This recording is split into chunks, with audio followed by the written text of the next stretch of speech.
All right, chat. Well, look at that. Okay. We have one of my favorite reporters on the ground, Ken Klippenstein. You are the scourge of many a right-wing troll and oligarch, and we are so honored to have you here. If you wouldn't mind, would you introduce yourself for my community so they can learn a little bit more about some of the work that you've done recently? Sure. My name is Ken Klippenstein. I'm an investigative reporter, have been for a number of years. Most recently worked at The Intercept. I'm independent now on Substack. Before The Intercept, I was the DC correspondent for The Nation. And before that, I worked at The Young Turks. I've kind of always been a, old school shoe leather investigative reporter, which seems to be a waning approach to journalism these days. But it served me well for, finding these kind of stories. I do a lot of stuff on national security, in particular, the overlap between politics and national security, and of late, the end of the global war on terror, and what the national security apparatus has busied itself with since then, because obviously they're not going to take their ball and go home and say, oh, you know what, we don't actually need these billions and billions, large budgets and authorities and missions. They're going to recreate what the next missions are. And so the focus has been kind of two-pronged. So with the drawdown of the global war on terror, some of that has come home. And you see that in the rhetoric and way in which national security is discussed now, which is an overwhelming focus on what's called domestic violent extremism, the extremist threat.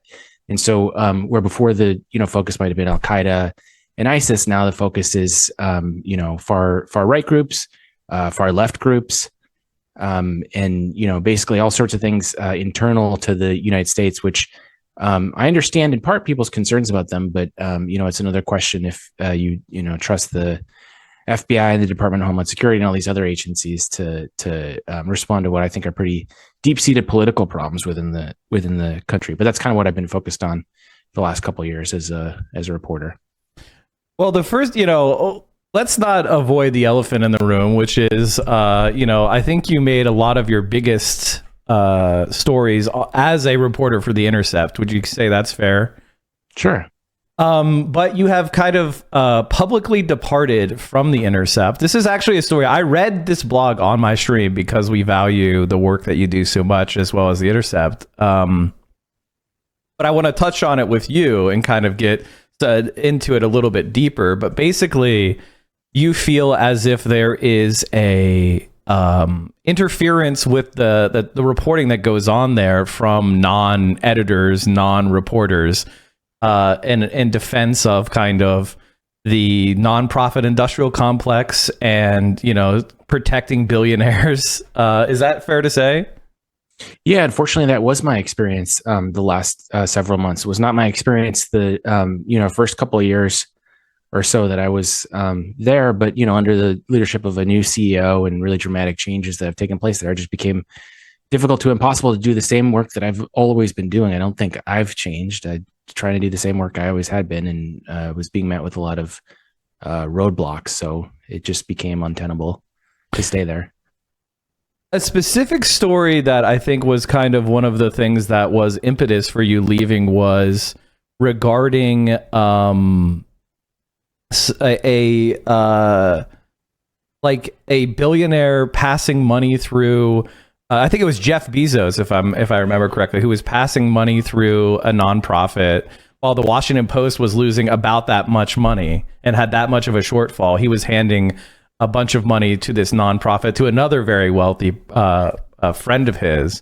And you did some research on that, going, apparently democracy dies in darkness, or whatever these highfalutin BS that they present themselves with.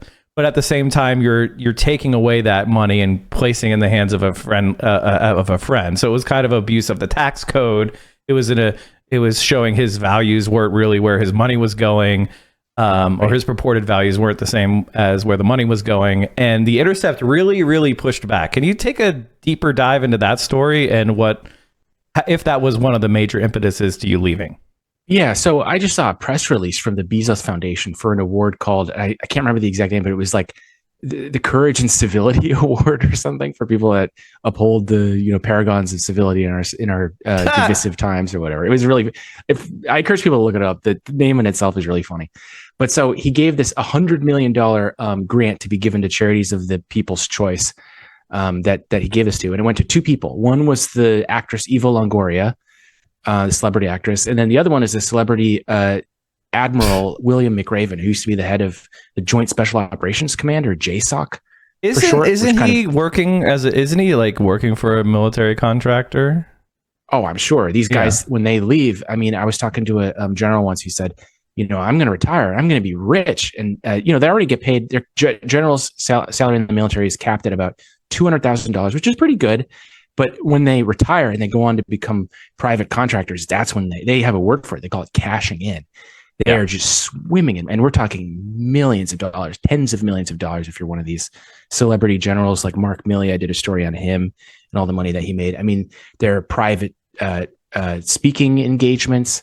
The former chairman of the Joint Chiefs, Mark Milley, was giving paid speeches to some investment bank. Pretty much the same thing that Hillary Clinton was criticized for in 2016, or paid speeches to Goldman Sachs.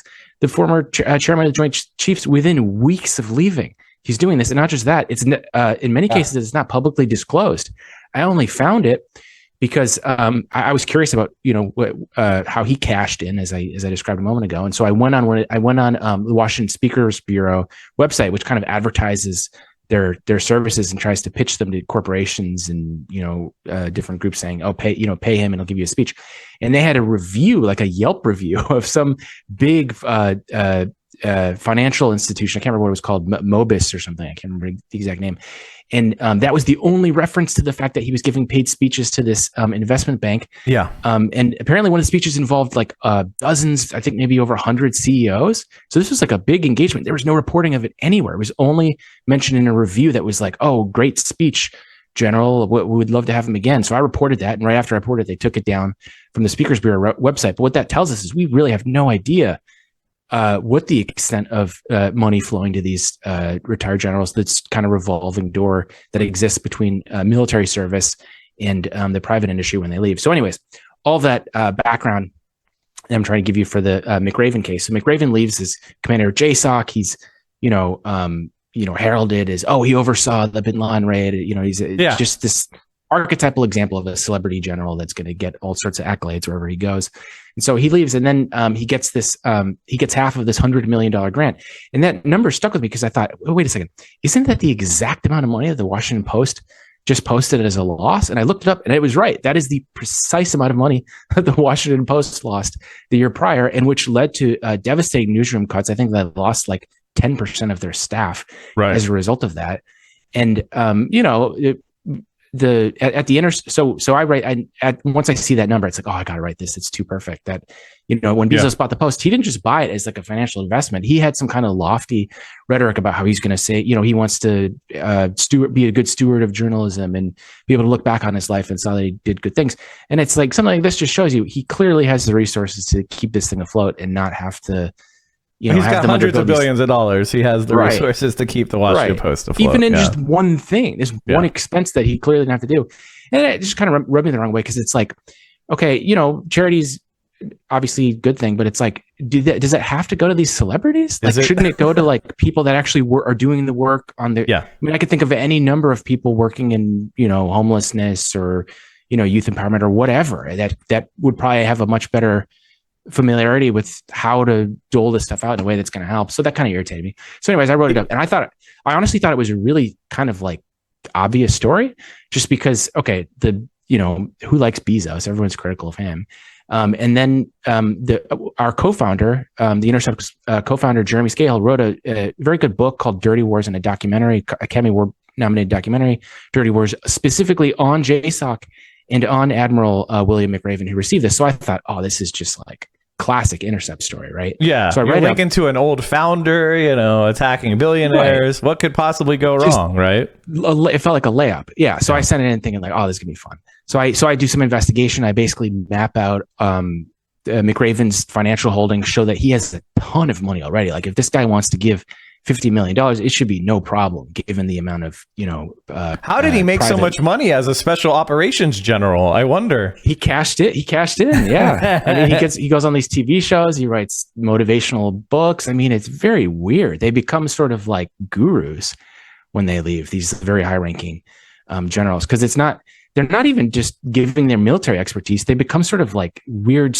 quasi spiritual figures that are like, write books like, find the strength within yourself. And I mean, they're just like motivational speakers. Basically. And he was sitting in an office in DC for most of his career. Yeah, pretty much. Yeah. It's funny that you've brought so many of my favorite type of stories up. And this is why I love this story so much, which is just like, on the one hand, we have this military industrial complex where you have, generals, $200,000 is a lot of money.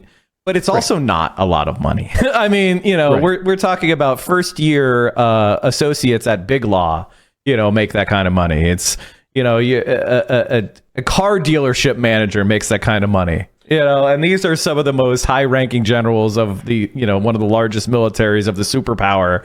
And, they're firmly in the upper middle class with your local dentist who probably makes double what they do. Right. So it isn't that much money, but they are really compensated by exactly what you said. Like when they leave office, they have, if they're famous, lucrative jobs in media. If they're not so famous, lucrative jobs in the military industrial complex as a contractor. As board members. Right. That's what I found about this guy. He was on the board of directors of it must have been at least half a dozen companies, like currently, and not even counting the ones that he was on previously. Because then these companies can have these guys on there and they can maybe walk them through the process of, winning a contract, or explain to them how working with the Pentagon works, or even just be a feather in their cap to say, hey, look at this. We got this fancy guy. We're pretty serious. From the point, this is like definitely down in the weeds, which is what we do on my stream. But just from the part of procurement, right? Like if you have a former general and he's negotiating with current generals and current officers, there is definitely a little bit of the, you scratch my back, I'll scratch yours. Don't look too close at this, give us the cost plus contract. I know, wasn't there a story of it? Maybe you did drop this, but there was a story about how an MSNBC general got hired by one of these military contractors that went on MSNBC and said, you know what, we really need this weapon. That'll solve this. So I did do a story, and I don't know if you're talking about the same one, but there was General Barry McCaffrey. There was a huge tell-all in the New York Times. It's really shocking. I encourage people to try to look this up, because it's like you wouldn't believe. Like I always thought MSNBC's favorite general. Right. So he went on there, and this was during the I think it was the Afghan war. He starts talking about how amazing Petraeus is and how effective he is, and at the same time he's pitching Petraeus on the services for, I think it was like an armored vehicle contract. And so at the same time, he's touting this guy's wonderful success in Afghanistan, which again, look at how Afghanistan turned out. You can see for yourself. I think it was dazzling success. I think it was like Czech. There were like Czech armored vehicles, like Soviet era armored vehicles. And it's like, well, normally we wouldn't want to use these, Soviet era vehicles, but they're in situ, he gave a bunch of bullshit answers because he was getting paid. Right. So, yeah, it was shocking. And he just, that level of corruption, it's like, you don't usually, I thought it was, I think it's generally a little more subtle. Wasn't in that case. It was just right out there. There's no accountability anymore for they any don't of this disclose kind of any of these guys' private holdings. It's crazy. Anytime they have these celebrity generals on TV, I can't think of a single example on any cable network, NBC, Fox, CNN, anything, where they're like, oh, and by the way, he does work for these guys, just to inform. I mean, I'm not even saying don't have someone on that doesn't have private holdings, but it's like there should be a web page. I couldn't find a web page even disclosing these guys' conflicts. It doesn't exist. Yeah, it doesn't exist. Yeah. I mean, and this is kind of why you're so important, Ken, because it's not that these stories are that hard to dig up, but sometimes they are. Right. And sometimes your ability to, navigate the, FOIA request system, how to apply pressure to the bureaucrats that are making those decisions, and you have your lawyer, who have been able to kind of navigate these systems and find the stories that, we're not going to find just from Googling. We still need reporters. Right. Yeah. I'll say this. I'm convinced basically anyone is smart enough to do it, but it's annoying. And it's like, it's like paperwork based. Like you have to know where the records are located. You have to know how to interact with, I mean, you're talking about FOIA records custodians. There's a whole annoying process that I don't think is rocket science. And I do think journalists can be very, self-serving and congratulatory about how, brilliant they are. But at the same time, it takes some proficiency and familiarity with, just like a computer program. You have to know where the buttons are, that kind of thing. And so I would say in a nutshell, that's kind of been what my approach has been, because there is more information at your fingertips than ever before, but it's this torrent of info and you don't know what's relevant and what's not. So to me, I think that's really the job of the journalist at this point, is just help people to, is not, you're not finding Watergate. You don't have to get deep throat. It's like more just making use of the stuff that's already out there because you know how to use it, because it's not so, it can be quite time consuming. So right now, what are the stories that you've been working on your website? Is this story targeting protesters about the IRS now targeting people based on the content of their speech? Well, not exactly content of their speech, but for the first time ever, they have if you look at their they have like a manual for how they conduct IRS investigations, and the language has changed around what their criteria for opening a criminal investigation. It now says, I think, threats to governance, which has never been the case if you go back and look at the previous manuals. This is part and parcel of the trend that I was talking about before, with the war on terror coming to a close, and now many features of that are coming home. And so these agencies need to find some, and I'm not necessarily saying that they're doing this cynically, because I know a lot of folks in these agencies, many of them are quite almost heartbreakingly sincere, kind of Boy Scoutish in certain respects. But the downside of that is they can be a little bit naive about what it is that they're doing, because they believe in the mission so much. And so, when you have a characterization of, a threat like threats to governments, I mean, that can mean a lot of things. If it's somebody, trying to put a bomb in the Capitol, then that sounds like it makes sense to me. However, if threats to governance is protests or political unrest, I don't think that's necessarily a bad thing. And unfortunately, we don't know how they're deploying that, because the language is so loose that it can cover any number of things. And so this is really what I'm focused on in my Substack. And I've tried to be the past several months in my reporting that, challenges at The Intercept notwithstanding, is what is going on with the bureaucracy. Because I feel like there is this reality TV-ization of government, where it's what did Trump say, or what did Biden say, or what did this celebrity say, just like we were talking about celebrity generals. And the people that lets off the hook are the systems, the agencies, the federal agencies, the bureaucracy, what are these monoliths doing, and how are they functioning? Because I got to tell you, I spent a long time investigating Trump when he was in office. I'm going to have to do that again if he's back in office. He doesn't know what's going on at the federal level. He's not paying much attention to it. He's just not that kind of guy. And even if you have someone more intelligent like Obama, they have very limited time, so they have to delegate huge amounts of authorities to the military, to the CIA, to the Department of Homeland Security and things. And so it becomes really important to focus on those agencies. But because the way the this media is the real deep state, though. These are the. I think so. Yeah. These are the professionals that continue to exist, administration to administration, who have these powers that have been delegated long ago in these broad categories, and they have pursued this kind of interest of the United States in a kind of bipartisan manner. And, if you question anything that they're doing, then, you're outside of the realm of the bipartisan consensus, the national security blob, as it's called. The idea that maybe we shouldn't be sanctioning Venezuela. That would be crazy to anybody who works in these, positions. Right. And there's a consensus on the part of, if you want to talk personalities, both Biden and Trump on doing a lot of these kind of things. And so if you're only focused on those personalities, it precludes a lot of questions that people have that happen to fall outside of what they want to do. So that's what I'm trying to really move away from, is try and give people a sense of what are these agencies actually doing? And so if you look at this story like the IRS, which as an agency, I have mixed feelings about, because on the one hand, taxing the rich sounds like a great thing to me and necessary to. That's a hypothetical thing they don't do. Right. The real thing they do is audit poor people. So what I try to show in this story is how sordid the IRS's history of targeting political actors has been, which I was shocked by, both the left and the right. The first example I could find, and I read about it in my Substack. You can read my kind of overview of the different cases, because it's really shocking. And it's not just like the 1960s. It's like throughout its history. Yeah. The first case was FDR targeting the left-wing governor of Louisiana. Yes, Huey Long, the left-wing populist firebrand. That's right.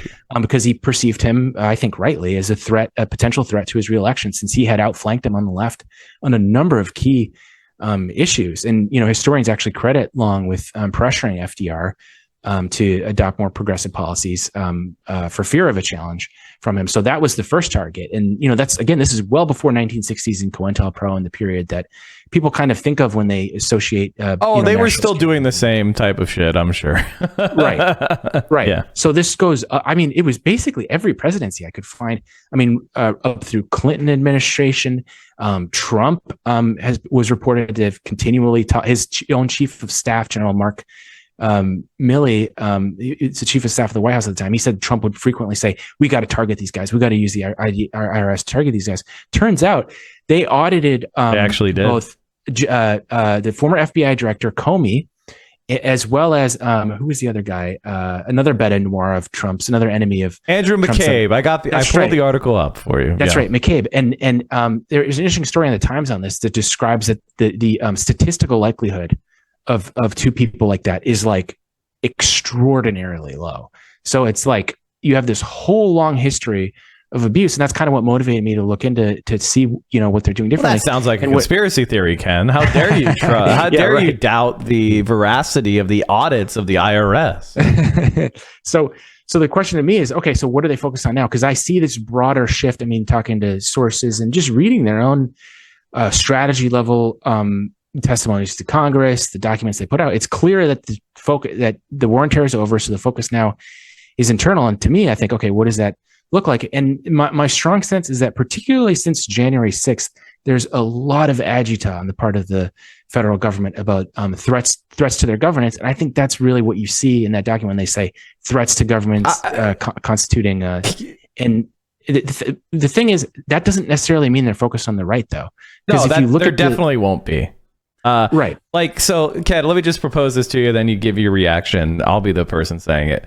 Basically, whenever there's one of these attempts to do internal policing, even if it starts with the right, it will inevitably go on target the left, because if there's one thing Democrats and Republicans can agree on, it's that the far left is bad. But they don't agree on the far right being bad. So the path of least resistance is always to target the left. Because centrist Democrats are going to ally with Republicans on targeting the so-called far left. Meanwhile, Republicans will provide cover and will not work with Democrats on that. So these systems, and if you look at the type of people that work for intelligence agencies and law enforcement, they tend to be older white men who lean politically conservative. So, who are they going to think is a bigger threat? The guy who promises to defend the Constitution against all enemies, foreign and domestic, our 3%ers, our Proud Boys? Or are they going to, be targeting this democratic socialist who wants to, who finds the U.S. foreign policy to be abhorrent? Something that they're the ones doing or support. Or have experience in. It just does. It's always going to be turned back on the left. Yeah, I think a dynamic that people don't fully appreciate is how much political pressure too Congress is under to do this kind of both sides thing, where say you have an event like January 6th, and then you have a certain number of individuals that engage in violence or vandalism or whatever, and then then the DOJ prosecutes them, and then just to be realistic, then they're under pressure because a lot of Republicans are like, hey, what the heck? Why are you coming after our guys? And they go, oh, by the way, we're going to sweep up some anarchists in Georgia or Portland or something. See, look, we're going after both sides. And it's not even, I talk to these guys, again, I want to get away from the idea that this is all some kind of conscious thing. These pressures that they're under, a lot of it seems to function unconsciously because they want to feel like they're being even-handed. Even as a reporter, when I write something, if I diss somebody or I'm harsh on someone, I have this kind of voice in me that's kind of like, okay, well, but let's get the others. And then I have to remind myself, no, this is a false equivalency. You stick to what the evidence is. But there is a just kind of tacit pressure and expectation that you're going to go after both sides, so that you can seem like you transcend the partisan bias or whatever. And I think that's exactly what we're seeing in how the federal government is approaching these things. I mean, under the Trump administration, he had his obsession with Antifa. And, when you have Democrats in office and they talk about, January 6th insurrectionists, that kind of thing. And it's like when you have an institution like Congress, you can actually, I've written about this. After Aaron Bushnell's self-immolation, there was a member of the Senate Armed Services Committee, Senator Tom Cotton, sent a letter to DOD saying, you need to open up an investigation into these pro-Hamas leftists, and there were subsequent letters from Congress to the DOD pressuring them to open up investigations into left-wing anarchists. Senator Chuck Grassley explicitly said, he says, okay, you guys are going after all these white nationalists, but what about left-wing anarchists? Don't we need a left-wing anarchist program? He said this. You can find it. I reported on it. And so it's all out there in the open. You don't have to have secret sources. I mean, that can help to give you a little bit more granularity into what's going on, but you essentially have both sides sort of sniping at each other. And I think who ultimately loses is the American people, because the faction that benefits is the national security state, who gets all of this support for broad authorities and more.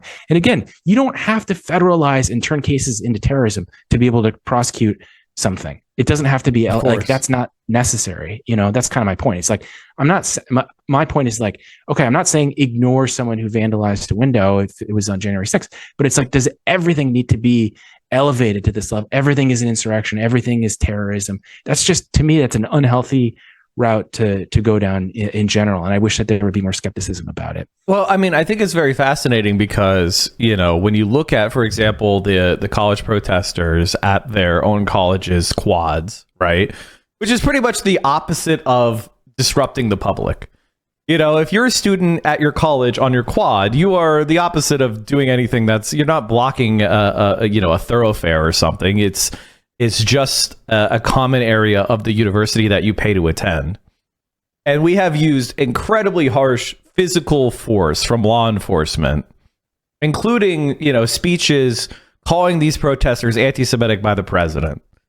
And, there's a large, bipartisan consensus in support of the Zionist project. It seems to be that when they're talking about who they want to investigate, Joe Biden is getting politically hurt among his own base. And when I see them talking about these, the protesters, they talk about them as if they are trained by Iran. So that's right off the bat, terrorism, Nancy treason. Pelosi herself really said China must be financing this stuff. Right. The incapacity of our political leadership on both the left and right to just believe that young people might have some of their own authentic beliefs, even if they're wrong beliefs, it's just they're not crazy. wrong, by the way. They're correct. I mean, like the reason I'm just saying, I'm not saying they have to agree with them but even if I disagree with someone, the first place I'm going to go is not going to be, oh, the Russians paid you to say this. Like, I'm just, I'm going to give you the benefit of the doubt and think, okay, this guy probably believes what he's saying. Well, and our leaders can't do that because they know the position is untenable, right? Like the position of supporting Israel with no preconditions is only plausible if you don't look at the facts. If you actually start examining what Israel is doing with the money and weapons we give them, and you see the crimes against humanity and you see the violation of international law, it makes the whole rules-based order bullshit fall away. It look like it is, expose what it really is, which is if you're a U.S. ally, you get to do whatever the hell you want. And if you're not a U.S. ally, then we're not going to let you do anything. China makes solar panels and EVs, tariffs and sanctions. Saudi Arabia murders a Washington Post reporter, an American permanent resident in an embassy. He gets a personal visit and handshake from Joe Biden. This is basically, this is the reality and the facts that we're facing. And so when young people, I want to get your take as an old shoe leather reporter on the banning of TikTok by bipartisan majorities in Congress and signed by Joe Biden. Aren't you concerned that they're going to start targeting people like you for writing stories and making arguments that are not, in line with the status quo? Yeah, after 2016 in particular, the Russian meddling in the election, which I don't deny for a second, But I'm going to go ahead and say $250,000 in Facebook ads is nothing in a race that had billions of dollars spent. That would be so, roughly like, you know what I mean? Like, yeah, that would be nothing. roughly my view. It was basically nothing. So the reaction to it was then to try to create a sanctioned information ecosystem and say, okay, well, there's all these falsehoods, which is true. There are all sorts of falsehoods. You log into Facebook and you see all these crazy boomer memes, no question about it. But the reaction to that, I think, was kind of an overreaction and really unhealthy, in that there became this huge effort to try to create sanctioned forms of information, trustworthy media, and they actually created institutions. Like, I'm trying to remember, one of them was called. There were particularly funny examples, like what was that guy's? There was some Clinton staffer that tried to create something called like Veritas or something, and it was like supposed to authenticate information or something. And so there was kind of clownish attempts, but there were more insidious, successful attempts to create. It was called, NewsGuard was one of them. And the idea was it was going to create a whitelist of the trusted media sources, and that's a dangerous direction to go down.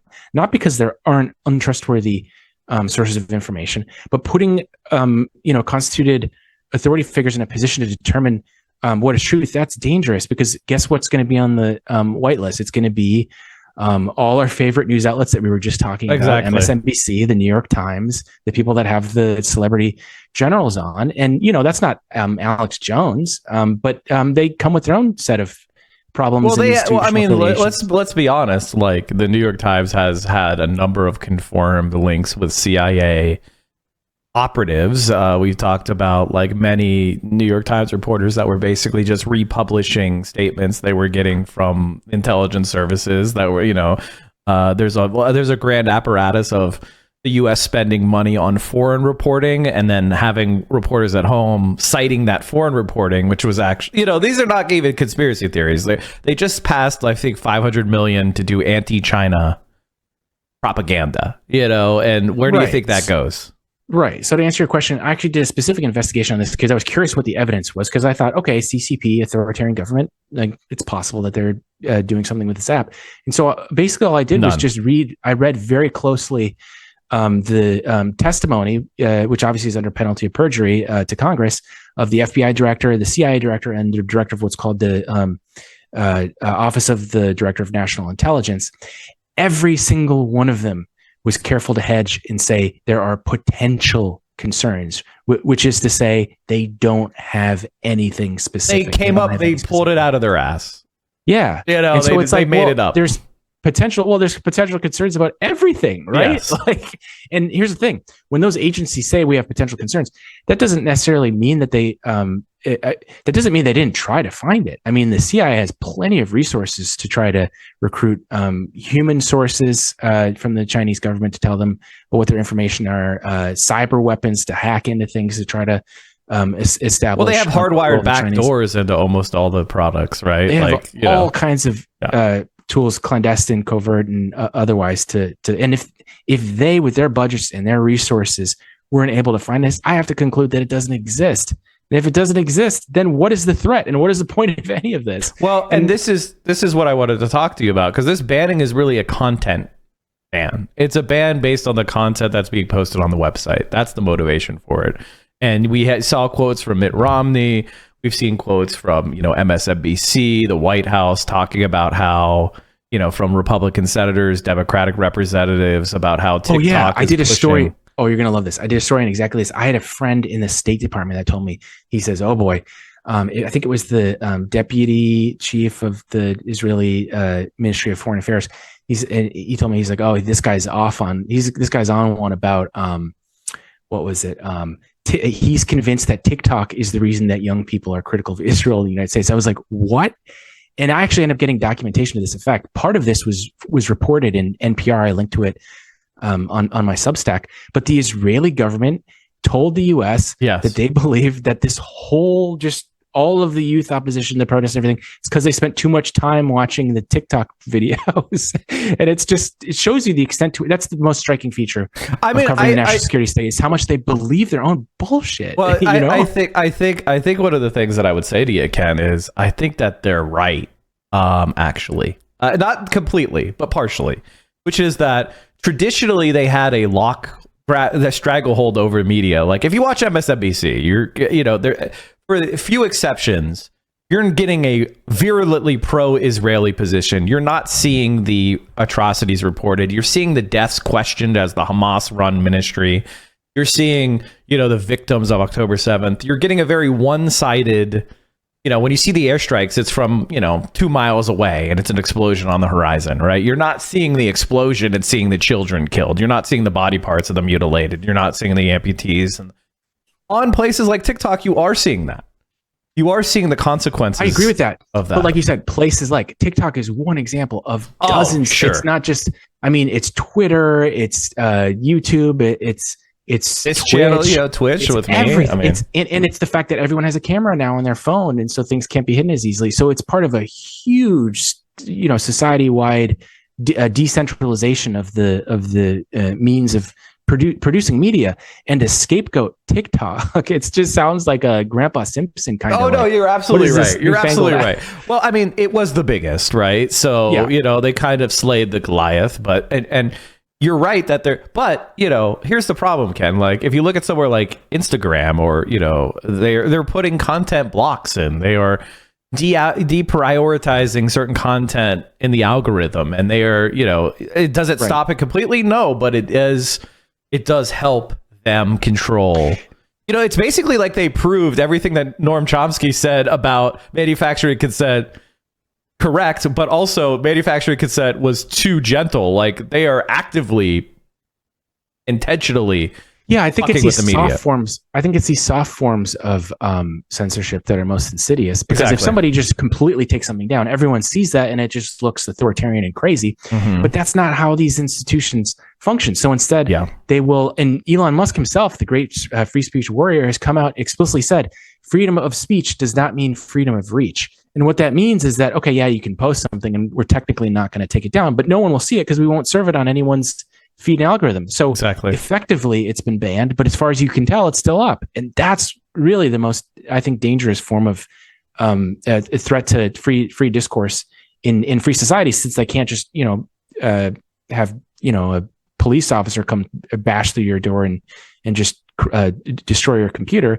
It looks different. Well, we'll see. We'll see. Give us a couple of years, right? Like, harsh oppression is like the ultimate sign of weakness, but it's still a harsh oppression, right? And it will work. It will intimidate people, and people are being intimidated now, right? Like, if you speak out against these things, for example, if you're a member of the Squad and you speak for ceasefire, the whole AIPAC is going to spend $100 million in primaries, right? And are they going to attack you on your Israeli position? No, they're going to find some quote that they can say where you criticized Biden, and they're going to spend $100 million about how you're not a good team player for the Democrats, right? So that is the threat. The threat is that there's these bad faith attacks that are going to happen to you because of your position, and everybody who's sophisticated knows it's about Israel, but the voters don't know it's about Israel. The voters just see $100 million of negative ads, and that makes an impact. Why does this person have so many negative ads? Why are they so controversial? That's gross, and that's the way it's received. And that's the cynical game that's being played, right? Like, wouldn't you agree that this is how the politics is playing out, where we have an extremely cynical apparatus of constraint of the political possibility based on, organizations like AIPAC? Yeah, it's becoming extremely ugly. As these contradictions are heightened, to use the Marxist term, and things become untenable, as you put it, the domain of the discussion moves away from terrain that they can't win on, and it moves towards other things, like you're saying, into these huge attack ads completely unrelated to anything. And since everyone's reality is mediated, if that's all you've seen, that's all you're going to know. You're not going to realize that it's connected to something else. Yeah, just to toot my own horn, I went to Cleveland to report on when Nina Turner was running in that primary. And that was, and I talked to AOC about this issue. I was like, aren't you concerned about the DMFI? And I was very pointed. I said, this is Israel intervening in our elections. And this was well before October 7th, years before that. And this was, you could kind of see that those people that were not completely 100% lockstep with Israel gets whatever they want, no matter what, with no conditions, no question, they were being targeted. because they didn't want to have any political possibility opening up in any, because they rightly recognize that as a threat. And I think that, Joe Biden blames places like TikTok for his declining popularity. Do you think that that's how it's being received in DC, that, like the left is a major problem for the Democrats and they need to figure out a way to correct it or corral it or punish it? Oh, yeah, because that lets them off the hook. If you can come up with someone else, some other bad actor that caused all these problems, then you don't have to accept that maybe Biden could have done something differently. Maybe the consulting class could have done something differently. Maybe the party could have done something differently. So that's almost tautological that they're going to blame the left, or they're going to blame, I don't have any particular affection for RFK Jr., but they're going to blame RFK Jr. They'll blame whatever, just anything to point away from themselves in their own failure and their own bankruptcy in the minds of, it seems like people under age 30, essentially. And find anyone else to point at. So that's definitely the sense.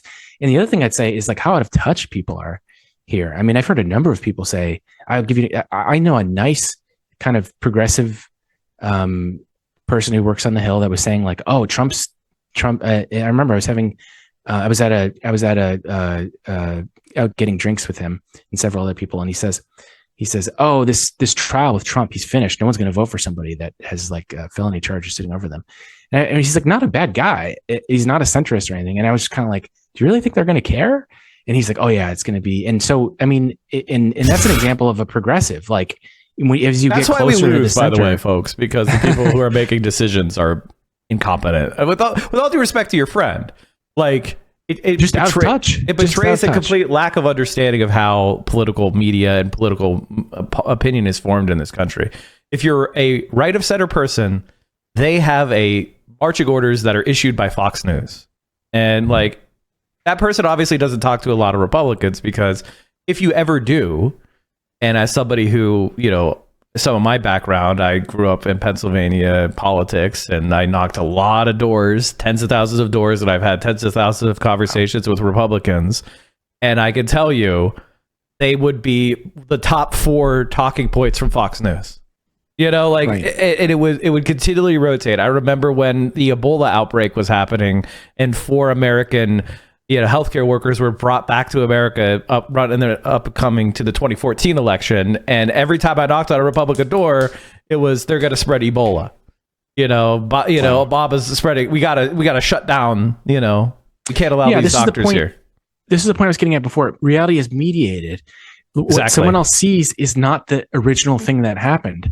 And that's something I'm trying to get away from. And that's part of why I left mainstream media, because so much of it is reporting for other. If you read my resignation letter from The Intercept, the theme that I try to focus on is how much reporters are writing for other reporters. Right. They're writing for their sources. They're writing for donors. They're writing for basically everyone except the general public. Yeah, essentially. I mean, a point I like to make is, flip to the back of the New Yorker magazine, or watch the commercials on a cable news channel. If they're and the advertisements are often stuff for like investment banks or ExxonMobil, they kept being ExxonMobil ads on the New Yorker, or like the super expensive luxury cars. I mean, if you can't afford that kind of stuff, it's probably a safe assumption that you're not really the audience for them. And I mean, basically all of the mainstream stuff advertises stuff like that. So it's not really for you because you just don't have that much money. I'm sorry. That's kind of how it works. And I'm not saying it's conscious even, but if it's constructed around, if that is the life-giving force for the institution, the types of people that are in the market for, buying stock in ExxonMobil or whatever it is they're advertising, then it's going to have some kind of effect on the coverage, even unconsciously. And so I wanted to move towards writing stuff for people more. And another part of that is writing stuff direct from the primary source instead of relying on a mediated version of it. Right. Which is how people can watch something like all of these indictments that Trump faces and come away from it thinking, you know what, he's being persecuted. It's not actually fine that he committed these crimes, because they're not being told an unmediated version of it. They're being told whatever version the outlet that they're watching, whether it's Breitbart or Fox or whatever it is. And same for the Democrats. When the Democrats see, the catastrophe unfolding, not just in Gaza, I've tried to focus also on what that might mean for the region, broader regional conflict with Iran. they're not going to say, oh, Biden mismanaged this and he he didn't reinstate the Iran deal, right, and here were some other opportunities. They're going to say, oh, he's doing his best, and just look at the kind of tone of the coverage. The White House is so good at using their selective access, which is particularly potent when it comes to national security, because there's so much secrecy, and reporters become so reliant on what the White House will give them that they can plant something. Oh, they're suspending this specific weapon system, or Biden cursed at Netanyahu on a phone call or something, and then that reverberates through the press and creates this a mediated impression of that. Wow, Biden must be really fighting with Netanyahu, being really tough on him. When if people weren't reliant on those kind of leaks, if somebody from the White House gave me something like that, I wouldn't run it, because I would know that there's a reason they gave it to me, and that it doesn't provide the full context of what his conduct is. Well, Ken, if you want access to the president, then you run what the president wants. Exactly. And that's essentially the problem with the media. Again, I always try to stress to people that it's like the nature of the media manipulation is more subtle than you think. I know a lot of these reporters, I'm friendly with a lot of folks in the major institutions. Some of them are quite good. And very often they don't actually realize what it is that they're doing, because they're a cog in a broader system in which they've been entrusted with something that, as long as sounds like they lack dialectical materialism. As long as that tidbit that they've been given is technically true, they don't realize the role that a piece of information like, he suspended a couple 1,500-pound bombs. Since that's technically true, they don't realize the role that's playing in shaping the information ecosystem that the public has when they're trying to read about what's going on. Well, let's take an example of like the Israeli support, because I think this is so obvious for members of my audience and hopefully for intelligent people everywhere. Like the United States of America basically makes Israel capable of doing this war. It would not be able to do it. It can't produce the fighter aircraft. It can't produce the Iron Dome missiles. It can't produce the artillery shells and the bombs and the tanks. It doesn't have the targeting capability. It requires U.S. corporations and U.S. military assistance. There's pre-positioned munitions that they're giving over. And Biden has given Israel exactly what they wanted. They just passed another $24 billion assistance package for Israel. Like, without that, Israel would not be able to prosecute the war. So the idea of like weighing that as equivalent to Joe Biden had some cross words with Netanyahu on the phone, and pretending like the Netanyahu cross words, which we didn't even hear, by the way, it's a characterization the White House is making, right? We don't even have what he said and when he said it, versus the material billions of dollars of arms that make this war possible. And when those expedited aid comes through, how often does it come through on a Friday night at 5 p.m. when everyone's already off hanging out with their friends or whatever, versus when the planted story about how he wagged his finger at Netanyahu, that'll come out on a Monday, and it's going to lead the news cycle. You know what I mean? So it's like they are so good at this in the media, and its particular obsession with being able to have access to people in the White House, be able to say sources in the White House said, leaves the public at a profound disadvantage at being able to understand what's going on. So I've become, I have sources and I use them, but I'm moving away from that, and I'm more focused on the abundance of information that exists, not just in the form of government records, but in social media and whatever that can help paint a much more detailed mosaic of what's going on than the tiny bits and pieces that the White House meets out to its favorite reporters. Well, that's something that I'm curious about, which is the climate of DC versus the country as a whole. Because, if my analysis is that the change candidate wins in America. And, 70% of Americans want either to tear down the system or to do major changes to the system. And so I think that pretty much everybody kind of associates Joe Biden with conservatism. I mean, small c conservatism, right? Like, the maintenance of what's going on now will continue under Biden. That's the promise that Biden made and the promise that he's kept. And nothing will fundamentally change. Right. I mean, he doesn't particularly hide it. This is He's also not a partisan in the sense that he doesn't want Democrats to win. Like, say what you will about a lot of Republican crazies. At least they want the Republicans to have more power. Whereas with Joe Biden, he was quoted as saying that if the Democrats win by too much, that would be bad for bipartisanship. Wow, which, in a certain sense, yeah, he said that.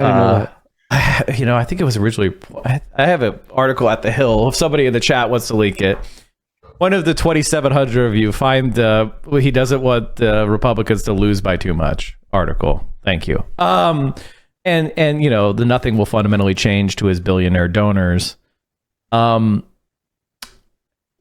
Is the Democratic Party kind of reckoning with that? Are the people that you're talking to in DC, are they like, Barack Obama was our high watermark running on hope and change, and Joe Biden is running on America is already great again. Is there concerns that Joe Biden might lose by a landslide? It depends on who you're talking about. I would say people close to some of the progressive members in Congress, certainly. But you will almost never go broke betting on the assumption that Washington is out of touch and is going to be too little too late when they come to these realizations. Do you remember 2016? I was living in Wisconsin at the time. I wasn't surprised at all when Trump won, but I remember my friends in Washington, it was kind of like 9/11 or something. Like they were just shocked. They had no inkling that could happen. It almost reminds me of when you read about during the Civil War. I can't remember what battle it was, but there were members of the local elite would roll out picnic and have little picnics because the Battle of Bull Run is what you're thinking of. Yeah, and that's kind of what this was. That's the first major battle of the war. Everyone was kind of chuckling about how easy it was going to be for Clinton to win because it's so obvious that everybody would favor her, and they were just stunned. It's funny.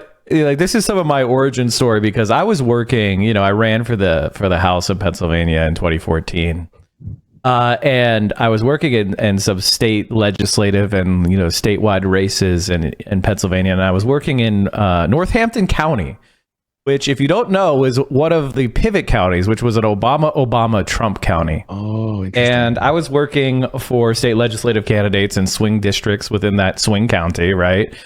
And Hillary Clinton had pretty much no ground game. Sounds like Wisconsin, which she famously didn't visit before the election. When we were doing our field organizing for the local candidates, I can't tell you how many Trump local Democrat yards there were, with Trump side's local Democrat. And it was he's losing. Hillary Clinton was a millstone around our necks. And I saw it coming from a mile away. I was like, you can't find a Hillary yard sign. They don't even give them out. And listen, I know yard signs don't vote, but they're a sign of enthusiasm. Sure. And it's just if you walk down a street and you see a bunch of Hillary signs, you think, okay, this is a Hillary neighborhood. And there's a sort of milieu, but that never happened. And this is, again, swing district. Totally. And so that because you're going and knocking on doors and talking to people and paying. The thing I can't stress enough about Washington, it's not that they're dumb. They're smart. They're smart in a sense, but they are so focused inwardly and not the on status games of DC versus a larger democratic impulse. Exactly. And so that's how I would characterize the mood here, which is frustration, but just a small fraction of the reality I think that the rest of the country is at, which is deep-seated discontent. So people, if I hear what you're saying, people are not really reckoning with the downside, right? Because I see a lot of people that are like, well, people are going to come home for Biden, and people are splitting their ticket for the Democratic senators. But what about the very straightforward analysis of they probably won't split their ticket, and Trump's winning by a lot in most of these swing states, so that means Democrats are probably going to lose down ballot as well, and the Republicans are going to come into office with a much expanded majority in the House, probably the Senate and the White House. Is that really reckoned with how unpopular Biden is, or I don't think nobody really even thinking about that? There's so much wish casting about Roe v. Wade in particular, which is obviously significant, but just the idea that this is just going to wave a wand and make all these problems go away, it's very concerning. Yeah, and okay. So that's what I thought. Because I've been in these rooms before, how. And I just see a disaster brewing. Now, obviously, maybe I'm going to be wrong and everything will work out, which would be awesome. But I see a situation where the kind of Republican Party is inoculated against any of these negative stories about Trump, the prosecutions, the trials. I mean, how many times are we going to say it's not going to be Comey, it's not Mueller, it's not Merrick Garland, and it's not going to be Daddy Jack Smith? I mean, fool me once, but fool me 4 times. Like, right. We're not going to be rescued. Well, that's the other thing. It's living here. It's seriously like, what was that Adam Sandler movie, 40 First Dates? Mm-hmm. That's really what it's like. Like, it just keeps, and they don't connect it because here's the thing. They are working with, 40 other people who all are in consensus that this is the worst thing and this is disqualifying.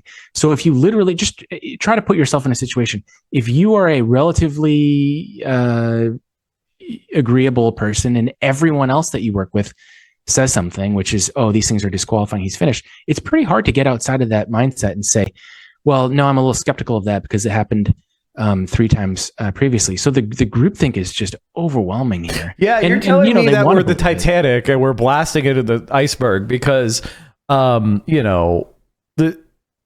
obviously the Gaza stuff, every one of those people predicted that no one would care, right? Like, I just saw last week on MSNBC on Morning Joe, they said, look, we did a poll of young people and Gaza was the most important issue for only 13% of them.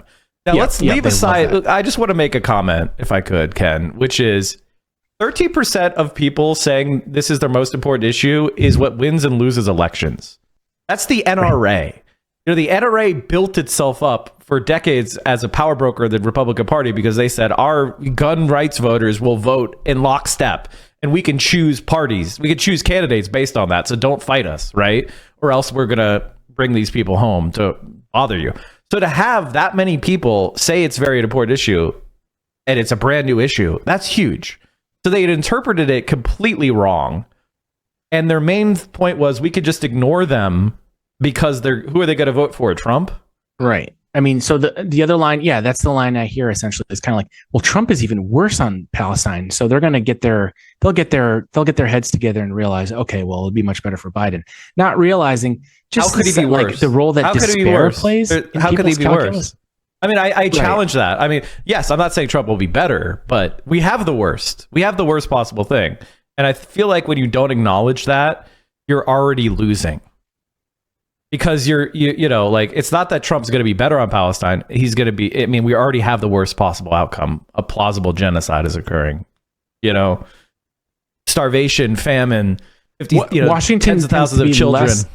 Washington is so focused on like the minutia of policy that they'll be like, well, Trump opened up I can tell you the kinds of things that I imagine they would say. They would be like, oh, well, he opened up the embassy in Jerusalem and he did the Abrams Accords and all of this kind of specific policy in Jerusalem. Stuff, all the specific policy stuff that people don't think. I think when people look at the Middle East, I think of like my mom who doesn't have a very granular understanding, but she just sees it and she's like, it looks like everything is falling apart and it looks like a disaster. And she might not know all of these different specifics that I was describing before, but it just is a bad picture. And I think people are smart enough to be able to perceive that. But she also knows who the president is, right? Like there is a very kind of simple minded way of looking at it, but nonetheless reliable in American politics, which is, well, you were president when the bad thing happened and you fucked it up worse.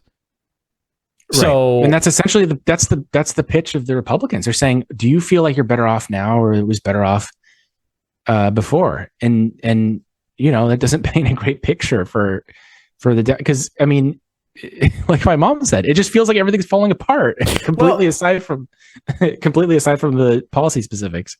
I wanted to ask your thoughts on, so Biden took a bunch of new steps today to raise prices of electric vehicles, solar panels, and other renewable energy products from China. And a lot of Biden's base really cares about climate change and also the cost of consumer goods like cars. Why do they think this is going to be a good thing for Biden if solar panels triple in price? I mean, one of the reasons I'll never be a good cable news commentator is because I don't talk about things that I'm not comfortable talking about things I don't know much about. Yeah, fair enough. When you get outside of national security, I don't know a whole lot about it. But I mean, the reason why I ask you, Ken, is because they say that this is like a national security threat, like with TikTok, right? Like we don't want to have Chinese electric vehicles dominating our markets. We don't want to have, Chinese solar panels. We want to have American oil be sold to the world. We don't want Chinese solar panels sold to the world. So is there any like axis on the foreign policy side that's in favor of this, or is it part of like a Cold War II? I mean, this is about US wanting to have a dominant industrial base. And if you look at what's happening, I mean, we're kind of like ceding the future to China in the sense that I just read a report in some business publication. 50% of Chinese cars now are EVs. That is huge. And that's probably the biggest consumer market on the planet. I mean, They are running circles around us on this stuff. And so instead of trying to they installed more solar panels last year than we ever have in all years combined. It's insane. And this is the kind of infrastructure that's going to give you all kinds of advantages downstream from that, because it's going to solve their, it'll mitigate their pollution issues. Plus, it'll give them energy security, which is, right. Talking about national security in China in particular. I just wonder, has there been a complete reorientation towards Cold War II with China? So they're trying to consensus. Well, this is what's interesting. So you'll see the strategists are in debate about the fact that they want to focus. Most of the national security elite at this point wants to focus on China under what's called great power competition, focus on the most powerful adversary, which is true. It is China. If you look at Russia, I mean, it's like the numbers do not look very good. And so there's a kind of heated debate going on now that's kind of like, why are we in the Middle East right now when we need to be focused on East Asia? And so it's like the strategy articulated in 2019 by the Pentagon and the national security community was it's time to pivot to Asia. And you saw attempts to do that even under predecessor administrations, like when Obama tried to do the Trans-Pacific Partnership to try to box in trade partners against China in 2016 or so, ultimately failed. It's like elites realize that is the main competitor or adversary, or however you want to put it. But there is just so much influence peddling on the part of the parts of the national security community that stands to benefit from continuing the global war on terror, continuing our engagement in the Middle East, that it's like they're not even able, they're too corrupt to even be able to get on the same page about what it is that they want to do. So it's largely failed, I would say. And we're seeing that play out right now with our engagement. I mean, I think there's a good case to be made for supporting Ukraine in the context of Russia, but that definitely takes the focus away from China. And then when you look at the Middle East, to me, it's just crazy to think we're going to be fighting 3 different wars, some kind of proxy conflict against Iran in Ukraine, and then we're going to be pushing it back against China. It's just craziness. You can't do everything. You have to pick. There are limited resources, and they're just unable to do it. Well, I think the thing that, about empire is it looks really strong up until the point it utterly and totally collapses, because domestically the American people do not feel like they're receiving the benefits. Housing costs and, transportation costs, pollution, just the vibe is off for most people. They don't see. Oh, totally. They don't see. Washington is so out of touch. Did you see in Congress when they were holding up the Ukraine flags when they did the aid? Again, I'm very sympathetic to the Ukrainians, but it's like, perhaps don't do a huge, like, image rich kind of like end zone dance about this issue that is showing Americans. But here's the thing, though: will it even win them the war? Because I hate to talk about fundamentals, but this is how I was raised: is that you should look at like the base numbers, and they have their economy has shrunk by 40%. They've had millions of young people flee the country as refugees. The average soldier's age is 43. Russia just made major advances like today or yesterday. It seems like the Russian military has kind of like, through the crucible of this war, become a more professional and more methodical force. The Russian economy is growing. They're forging, like, the Russian economy is actually improving because getting excluded from Western capital, they were forced to reinvest in their own domestic manufacturing, their own consumer products. They were forced to cleave closer to China, which is buying their oil, India, which is buying their oil. So it doesn't really seem like any of the strategies are working very well. I mean, they are killing hundreds of thousands of troops on both sides, or wounding. But even from the perspective of efficacy, it doesn't seem like the Ukrainian conflict is going our way. I think if you look at the polling, people broadly echo what you've just said. And that wasn't the case at the beginning of the conflict. There was overwhelming, pretty close to overwhelming consensus on the issue, certainly on the Democrat side, and to a large extent, the Republicans as well. But that has really shifted. And I would say that that's another shift that's occurred in the rest of the country that Washington doesn't appreciate. And that's what them holding the flags up and doing that photo op when they passed the legislation is indicative of how much they don't realize that people don't feel the same way that they did 3 years ago. Well, you know, and it's always like the Wunderwaffe, which is, you know, a reference to Nazi Germany used to, you know, spend a lot of money on developing these weapons or deploying these like weapons. And they would always be the thing that was about to turn the tide. Right. And for the U.S. intervention in Ukraine, it was, well, we'll give them we give them Western battle tanks, and then it was we'll give them F-16s, and then it will give them long range artillery, and it's always this next wonder weapon that's about to turn the tide. And it doesn't seem like that's happening. The best case scenario is just this long World War I style slog where thousands of troops on each side are killed every month. That's kind of how I would characterize on a smaller scale the U.S. engagement in the Middle East. I mean, it's crazy to me that this isn't a bigger story, but there were 3 U.S. service members killed at a secret U.S. base in Jordan, which the U.S. didn't publicly acknowledge until the incident happened. Yes, Jordan. You mean Syria, but Jordan, yeah. And if you look at it, I mean, they didn't have any anti-drone technology. I did a story on this. And so we basically just have this poor cannon. I mean, these are just working class people. I think 2 or 3, I think they were all black folks from Georgia, as I recall. They had no anti-drone. And so it's just this cannon fodder sitting there for some Iranian proxy to take out. And then what is the response? Well, then we send a bunch of anti-drone to that base and the many other bases peppered across. Very lucrative if you're selling anti-drone technology. Exactly. And then the Iranians will find another way to get, the proxies will find another way to get around them. And it's just this endless grinding conflict for which there is no there isn't even the pretense of a strategy articulated. That's Afghanistan in a nutshell. Exactly. It's just, yeah. I think the way that you characterize that grinding conflict in Ukraine, I think that's just what war looks like now. And when we talk about, this is one of the misleading, I'm doing a story now on Rafah, this discussion of a huge, overwhelming invasion. It kind of lets Biden off the hook because it denies the fact that there has been bombings in Rafah this entire time, and they've killed civilians, and that that they have been engaged in Rafah.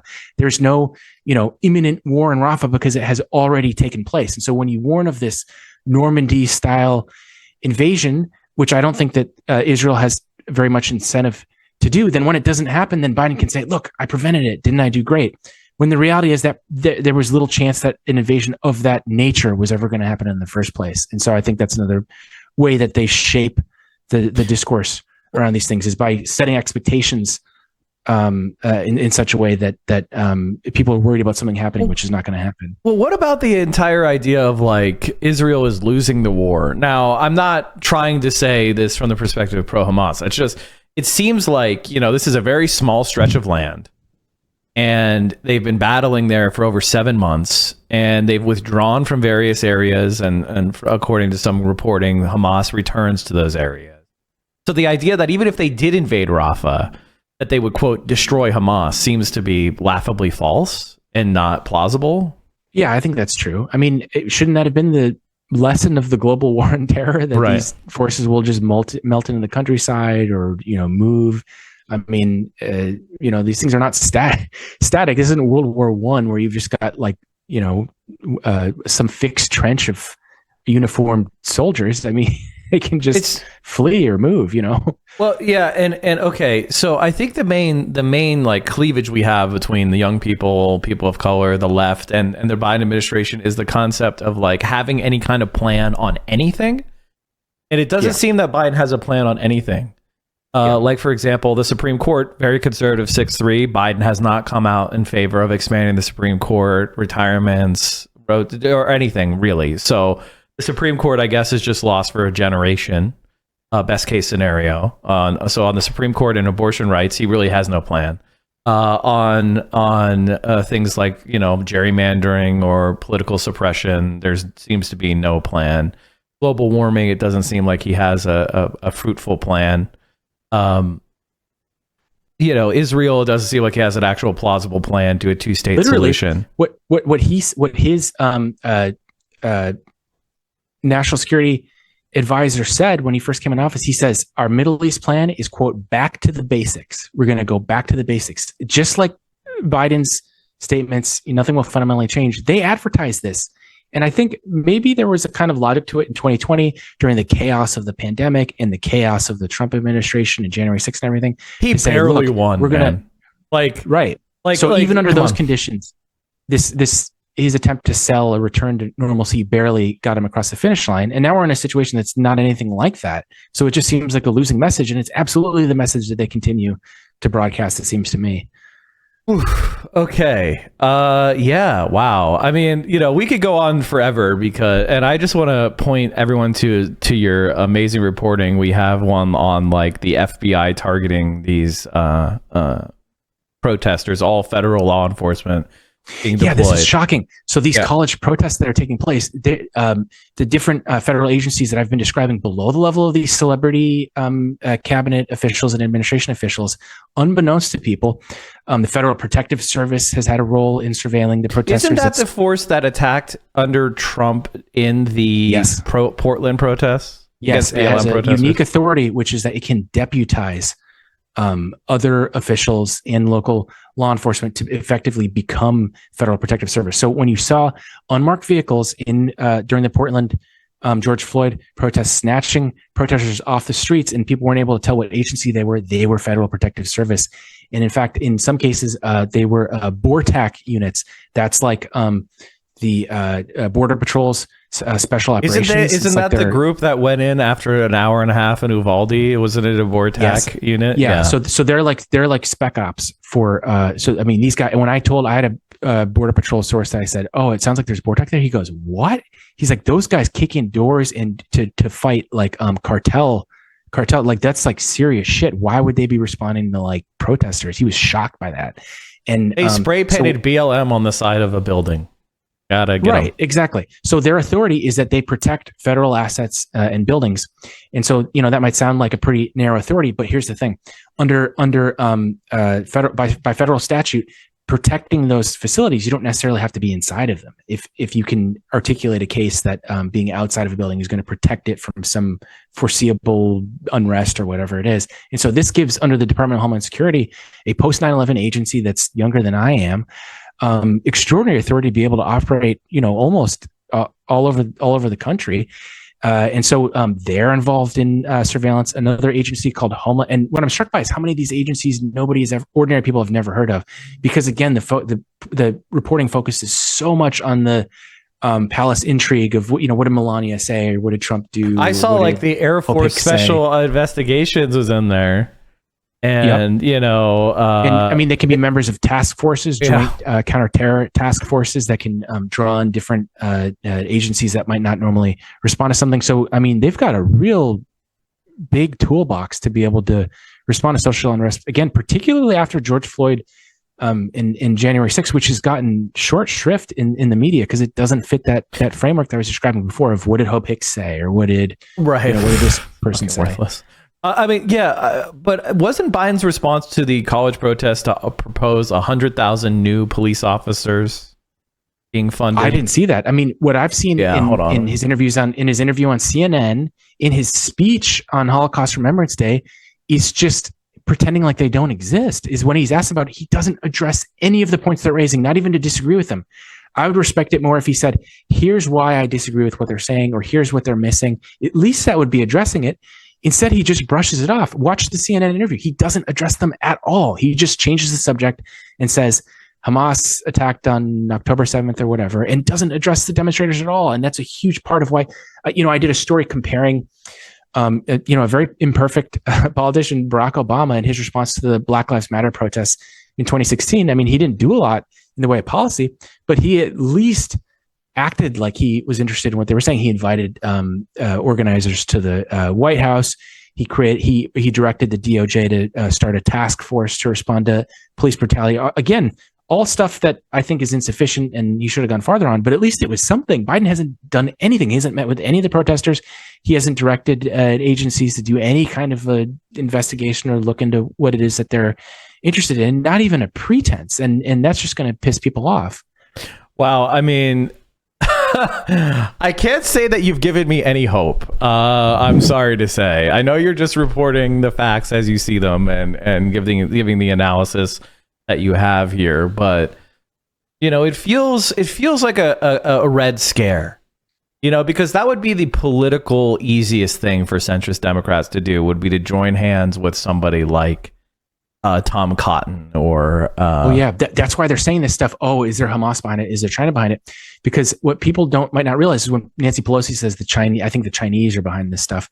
What that does is it creates a legal predicate for the FBI or federal investigators to be able to look into domestic persons, because under U.S. law, domestic persons, at least technically, enjoy certain privacy rights. And so if you want to characterize something as terrorism, you have to find a foreign nexus, some kind of evidence that they're acting on behalf of ISIS or they're acting on behalf of some foreign nation state outside of the United States. That's the only way that you create the legal predicate to be able to really aggressively investigate them. And so that is the context in which these crazy attempts to try to say, oh, Hamas is behind it, is taking place.